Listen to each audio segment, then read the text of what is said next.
Good evening. We continue with this last part of Chapter 5. We are discussing the key concept, the first key concept in Chapter 5. Yeah. Alright, we were looking at this question. Alright, so now suppose we have explained the first question. Yeah, we have answered the first question. Now we are looking at the second question. Yeah. Now suppose you have $500 to invest and you believe that you can earn 8% per year over the next 15 years. Yeah. So the question is, how much would you have at the end of 15 years using compound interest? Alright, so in this problem we try and identify three known elements. The known elements are this, the $500, okay, which is the present value. This is PVO, or present value at time 0. And the second element is the interest rate, which is 8% per year. And next is N, the term or number of periods is 15 years. Therefore, we can apply the question. The fourth unknown element is how much would you have at the end of 15 years. Okay, this is FVN, 15 FV of future value at the end of year 15. So we can use this formula here. This is present value 500 from here, multiplied by 1 plus 8% R here. All this raised to the power of 15. Therefore, you get 1586.08. We can also use the future value table at the end of your textbook, in appendix A1, table A1. Okay, you find that if you use that, you get slightly different answer. You get this value, which is rounded to 4 decimal points. Therefore, the answer is slightly different, but it's close enough. So always use the table as a backup, as a means to check your answer. Always use a formula because it's more accurate. Alright, the next question, we discussed this at the end of the last clip. Now in this clip, how much would you have using simple interest? Now if it is simple interest rather than compound interest, what would be your future value at the end of 5 years? So that you compute using this formula. Formula can't be seen here, it's at the bottom. Let me just drag this down a little. Okay. So this is the answer here, 500, which is the present value, multiplied by 1 plus the interest rate, multiplied by 15, the number of years, or number of periods where this interest is applied.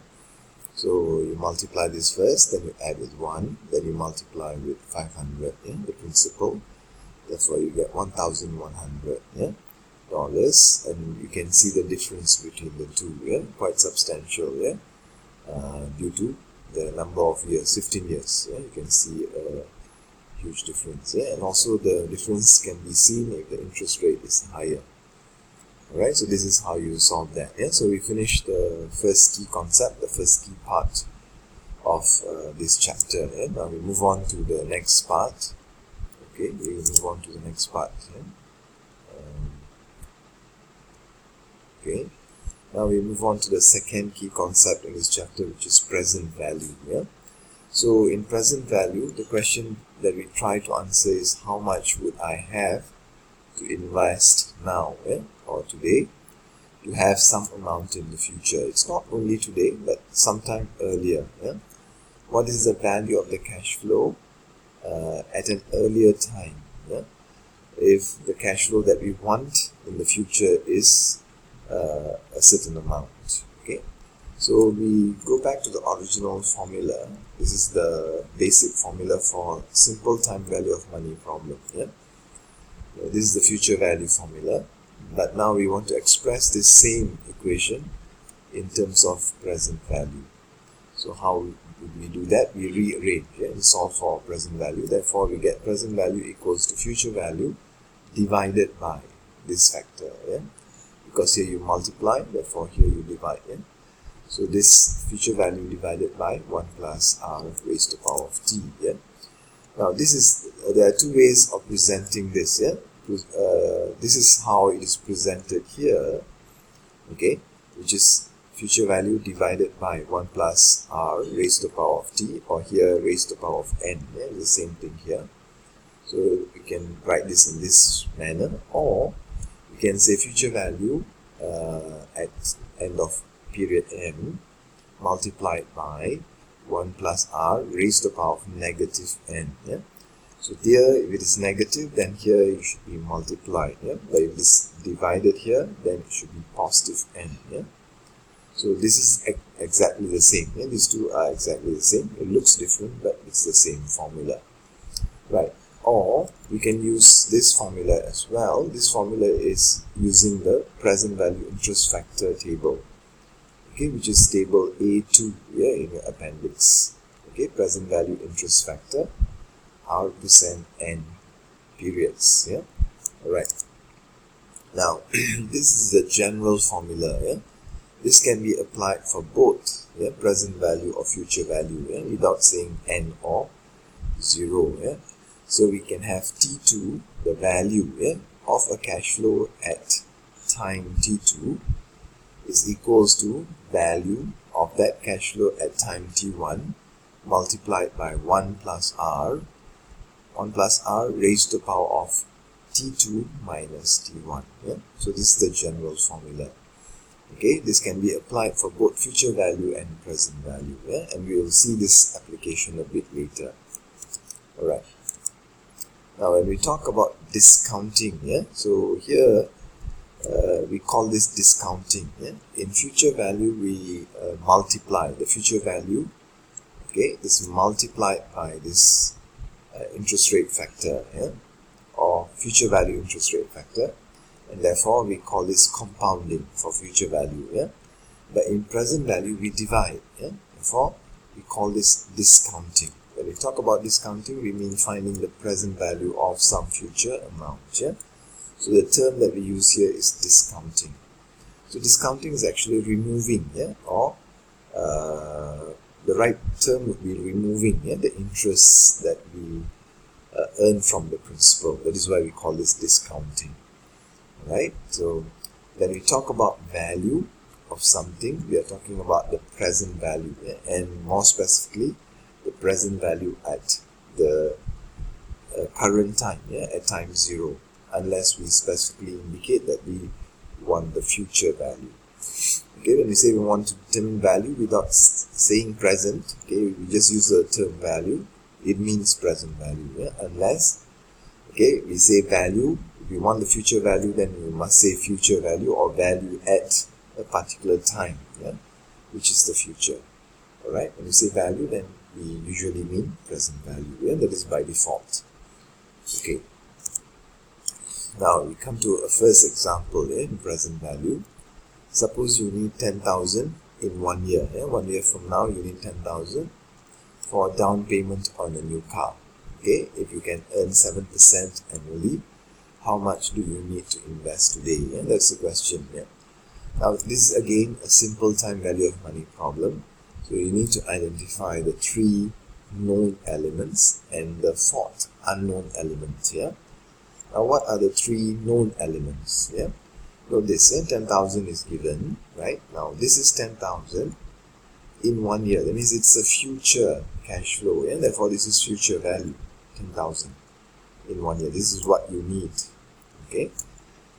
Right, this down payment is additional information, down payment for a new car. Then the second known element is the interest rate, 7%, annually. If you can earn 7% annually, okay, that's the interest rate. Or in present value problems, we call this the discount rate. Discount rate is simply the same as the interest rate. Okay, the only difference is that here we remove the interest from the principal. When we say interest rate, we add the interest to the principal. So we compound the interest.